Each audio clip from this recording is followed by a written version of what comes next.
Ankita. Welcome to Top of the Funnel and thanks for making the time to do this. Thank you, Natasha, for having me. It's completely my pleasure. So we have quite a few questions for you. A lot of it around, how the travel business uses content. A lot of it maybe specifically around MakeMyTrip questions. So we'll dive right into the questions. And my first one is a more sort of generic one, like a big picture view. What do you think is the role of content in the travel business? I think the role of content is essential when it comes to the travel business because it is through content that you're driving the entire life cycle of a customer, right? From something as simple as building inspiration first, right?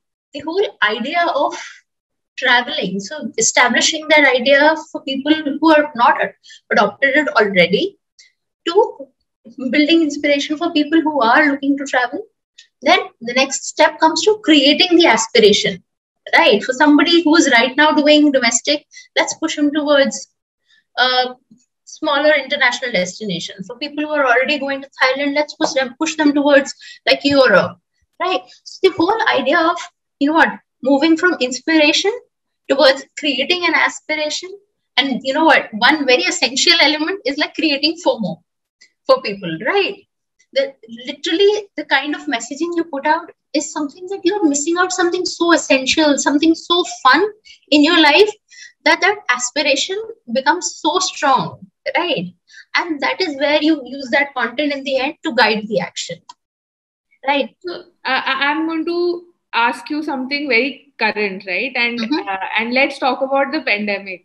So what is the role of travel content during the pandemic? I mean, it has completely changed for you guys and for, people in the travel industry. So can you talk about that a little bit? Definitely. I think this has been like a stage of consolidation for a lot of us. And two, actually right now, this is something I'm working on. It's something that we're working on day in, day out. Like it's 24/7 is working on information. Maybe domestic guidelines and international guidelines, right? So I'll tell you the truth. When you look at our app, we've got sections both for these. Any information you need in terms of what kind of guidelines you need to follow. Do you need a test? What should be the duration? Like, is it between 72 hours or 48 hours? Literally, that amount of specific information. We have actually put together a team that I am actually heading, which we are right now scrolling through across media, following up with all government agencies, following up with all the airlines to make sure all that information is in one place and it's easier to understand, right? Government is coming out with so many circulars day in and day out. Things are changing so rapidly, right? And you've got customers who are so worried about all of it. So right now, our role has been to give the right information, right? So anybody who's like booking their ticket, they need to know that they have to carry an RT-PCR test report, which has been taken within 72 hours of their travel, right? So, and if they don't, the airlines won't let them board. There have been so many instances where people have been hassled so badly. So we've made it a point to make sure that we are giving people the right information so that they are safe and they can, because see, essential travel is not stopping, right? While there are guidelines, there was a complete lockdown, but that complete lockdown has been gone for a while now, right? So people are traveling, people are flying. There are businesses which are still working. So you have traffic in the air, right? There are people who are still booking trains. So information is required in terms of even guiding the person to the right kind of information, like what kind of hotels should you stay at? What kind of safety protocols are they following? Or just in case you're stuck somewhere and you need a hotel for quarantine. So MMT has actually worked on so many such products, especially like quarantine hotels, right? Assured hotels where you can be sure that all of this is taken care of, right? So that there is some peace of mind for the traveler who is going. So I think that is where with content they have used, and that is the messaging that we are getting across right now. So basically, I mean, I feel like at this point of time, content has become more important than ever, right? Definitely, You've definitely. pivoted from, say, just aspirational content to safety as a key message, Yes. accurate information as a key messaging pillar. So it's quite interesting that these circumstances have really made, I guess, marketing teams look within and think, okay, this is really that at this moment, this is the most important role of the organization, other than the processes, of course. Yes, the usual business goes on, but right now what we really need to do is help our customer, or give that customer some peace of mind. So I think that is where content has really come around to help marketing with that. So if we were to deep dive slightly into how MakeMyTrip functions, Okay. how would you say that MakeMyTrip your content marketing strategy, is different from your competitors? How, considering, I mean, I always feel that travel content is so saturated. It has been for a while, right? So how do you distinguish between yourself, your competitors, also this flurry of content creators out there also creating so much aspirational travel content? Yes. Yeah. So tell you the truth, it's about being agile. Yeah. Hmm. So yes, there are so many influencers out there. So let's tie up with those influencers. Why not? Because if that is the kind of content that our customer is looking for, why not give that content? We have our 2 bits to give, yes, right? So if I look at how we are differentiating ourselves from that very saturated market, we are just moving with the flow in terms of what is trending, right? We've moved away from long copy. We're not doing those really long 2000 word articles about this is how you can do the top 10 things you can do in a place. No, we're not doing that anymore. We've moved on to bite-sized content. Something like Jaipur in a minute or Jaipur in 2 minutes. So you've got a video that will tell you exactly that and the kind of and in the way that our customer is now consuming, right? So I would say the agility has really helped us differentiate from our competitors, right? Bite-sized content. I think you should look at one of the new sections on Make My Trip, the app and the website, which is Trip Ideas, right? That is a culmination of all of this, right?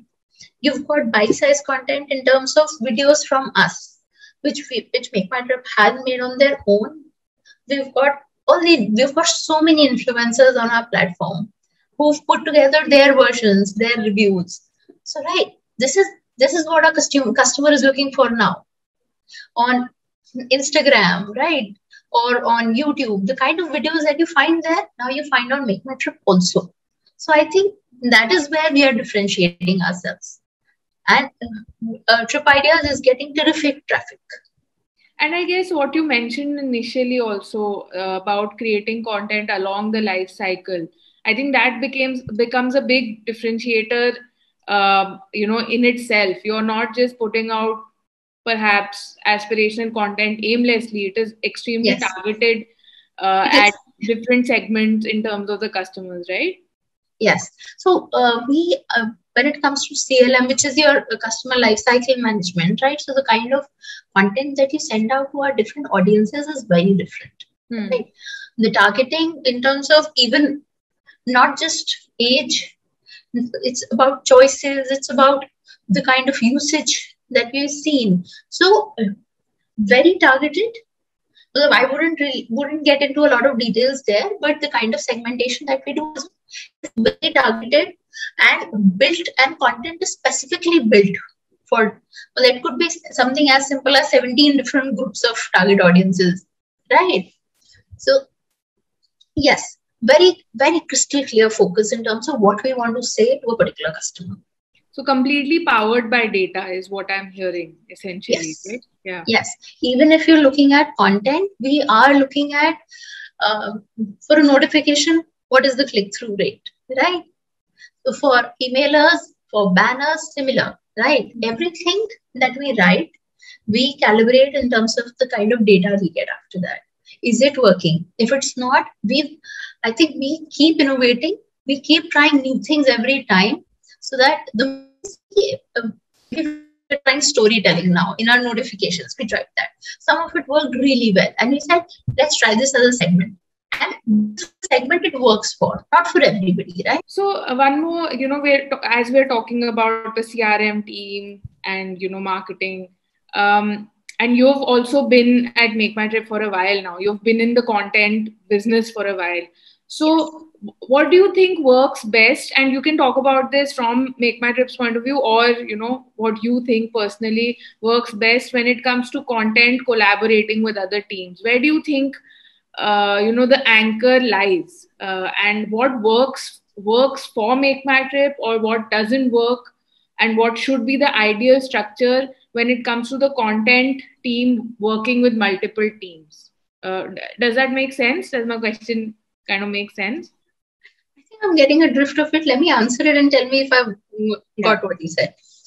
See, with content, working with product, right? Product or with business, there has to be some return, right?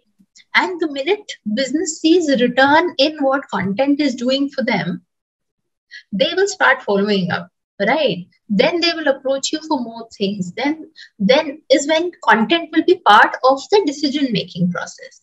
And that is something I think we've managed to do at MakeMyTrip also. In terms of our different teams and different lines of businesses, it's about creating value. So a lot of times, yes, everybody looks at it like a support function, but when content really adds value, it is no longer a support function, is what I will say. So for companies like MakeMyTrip or any online company for that matter, right? Doing what helps the business, innovating every time. It doesn't just have to be one format of content, right? If you keep following that, yes, there is no value. And then, yes, you will always be a support function, right? But the minute you know what to do, the minute you help them make that decision, something as simple as I'll tell you, right? When you're working with maybe flights or maybe with hotels, the UX copy in itself, right? The minute you get involved there to help guide the customer, give the right messaging, inspire the right action with the funnel itself, that's when your business will start seeing value to it, right? Or when your notifications or your emailers are inspiring action, you are getting more shoppers and you're getting more orders, right? So that is when content also gets the chance to innovate, right? In terms of try out different things, what is working with the customer. So I think that is where when you run continuous experimentation in terms of all of this is why I think business sees value in content now. And that is why we're able to work with so many lines of businesses within MakeMyTrip very easily. I think that's a great point, because I think a lot of times content teams struggle to sort of find that, to add that value and to find that purpose within an organization, unless it is very, integral to the culture of the organization. Definitely. So, the fact that you need to constantly experiment and add value, I think that's a great tip for content teams and content marketers everywhere, that, that you have to keep at it. And on that note, are there any campaigns specifically that you think were, worked very well for you? And what are the kind of metrics you guys look at? Or what are the metrics you think are important to kind of prove that success? Because I think if you're a content person, you're constantly proving your value wherever you are, right? Yeah. So, so what are those a few campaigns, if you can talk about, and those specific metrics that you would look at? Okay, so I think I'm going to give you a mix, right? When every time people think of content, they think of maybe like a social media campaign, right? While we've done some amazing social media campaigns. If you look at Women's Day campaign video we came out with Vidya Balan, it actually won an award recently also, right? So we've done some of those, like marketing, as you would call it, right? You've got Women's Day, you've got the vaccination campaign that went out recently. So while moments marketing is something that is very common and everybody keeps looking at it, and that is very easy to measure, right? At least in terms of your engagement, it's very easy to measure. But I would actually rather focus on internal campaigns that you would do, right? So if I were to think of a campaign that a content project more than a campaign would be maybe like the entire content we did for our new chatbot. Think of it like that, right? So you've got a problem solving content campaign that's happening, right? So Myra is the chatbot for MakeMyTrip, right? So actually we worked on the entire messaging. So think of it like 30,000-40,000 messages that were written just so that the consumer can easily go through all the levels, figure out a solution for himself. So stuff like that is where you add value also, right?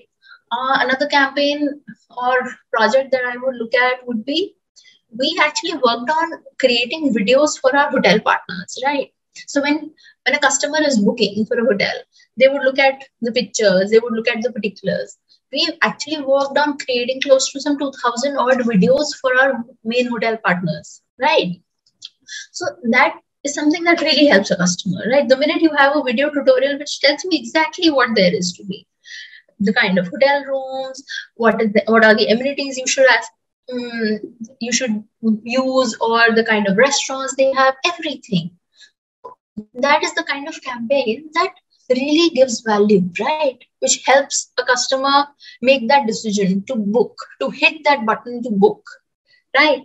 If I were to think of any other, apart from that, I think you've seen quite a lot of other campaigns on social media. I think social media for us is rife with so many campaigns that we do, right? Even the vaccination campaign that we did recently, just and in the time of the pandemic, right? Just to push our customers to, yes, first stop is the vaccination center, next stop is Bangkok, or maybe next stop is Philippines. So those kind of campaigns. So I think those have also done really well for us. Where does your blog fit into your content strategy? So and do you think it's still relevant, or was it more relevant a few years ago? And now is it more Instagram and video driven? Yes. So blog used to be an integral part of MakeMyTrip, I think, some 6 years back. But we have moved on from there. We moved on to bite-sized content. And that is not so much a focus anymore. While it's there, we've got a huge repository of blogs, of travel guidelines, everything there. But we are looking to create more videos, more bite-sized content that can easily be consumed on the app, right? Or on our different channels like social media, Instagram, all of that. So Ankita, at MakeMyTrip, you're handling more of the corporate side communications is what I understand. And while the traditional understanding of travel content is very customer focused, it's very B2C, we often don't talk about the B2B side to it, which is the corporate side content that has to be created, and that also powers the organization in a very big way. So yes. Can you talk to us a bit about, I know you've worked on the customer side content as well in the last 6 years that you've been there, you've done it all. So how is the B2C side content different from B2B?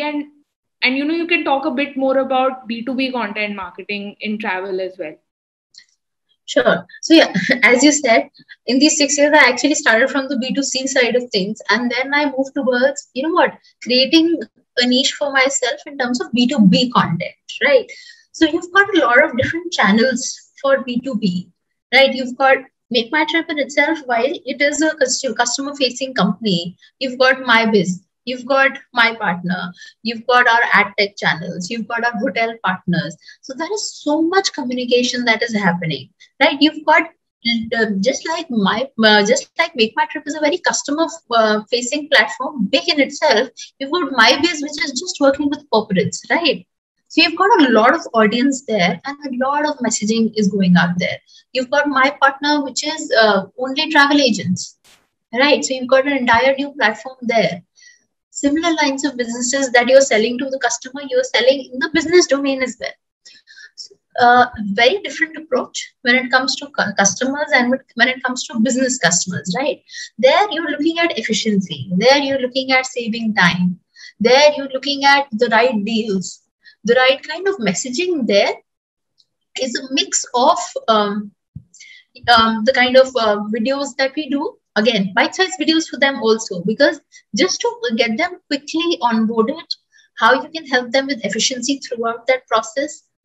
There the communication is very focused, right?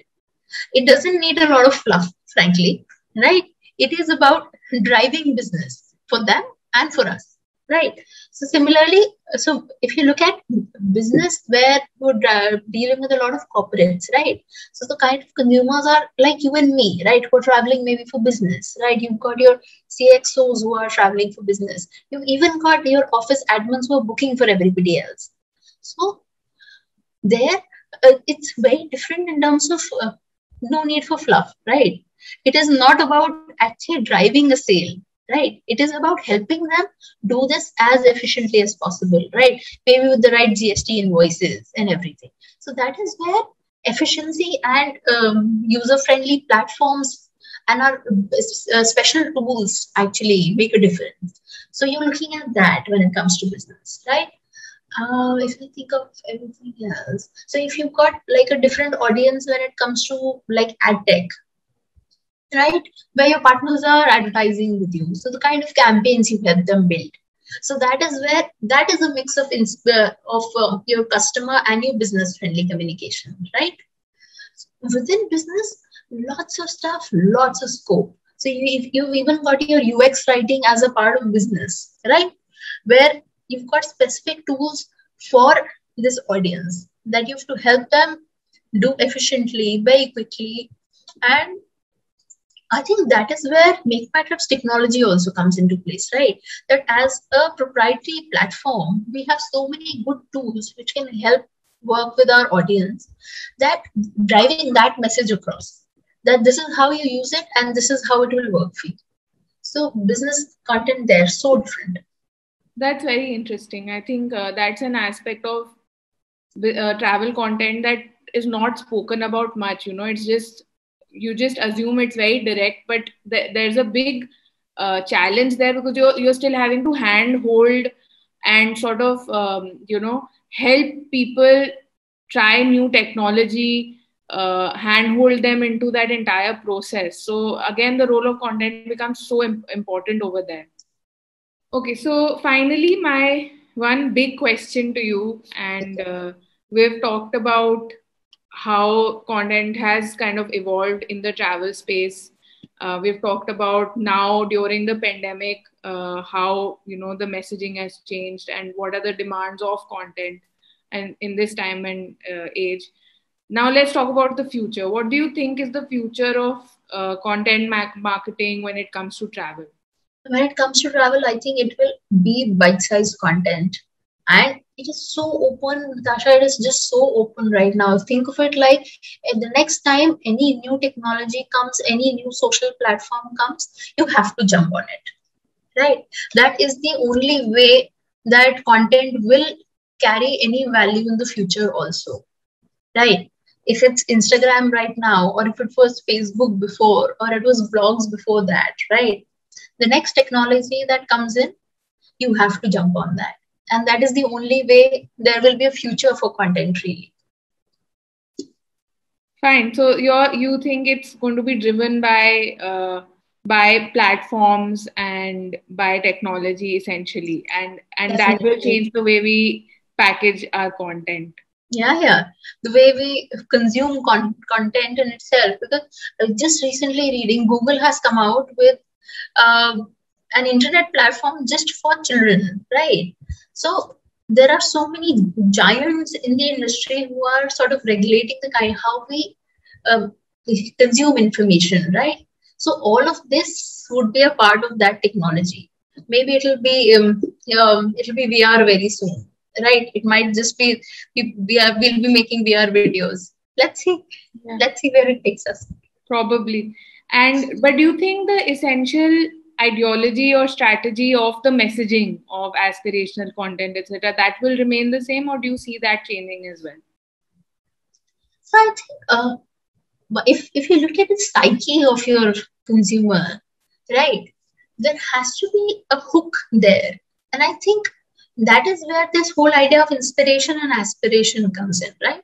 I think that is something. From inspiration, we move to inspiration and aspiration, now actually FOMO, right? That is the third one, which has recently been a part of the lives of at least the millennials, right? So I think that so far has been the hook and might stay, but you never know, right? Yeah. Let's see how the pandemic pans out. So that's interesting. I think we've got a nice big picture understanding of how content is basically machowing boom in the travel industry and how MakeMyTrip is leveraging it. And I what I hear is that it's evolving with the times, with the technology. Content messaging is changing, and you're constantly evolving, using data to drive more personalized, more relevant messaging. So that's great. Thanks, Ankita. I think we've learned a lot in this conversation. And thanks once again for taking out the time to have this conversation with us. Thank you for having me. This has been a lot of fun.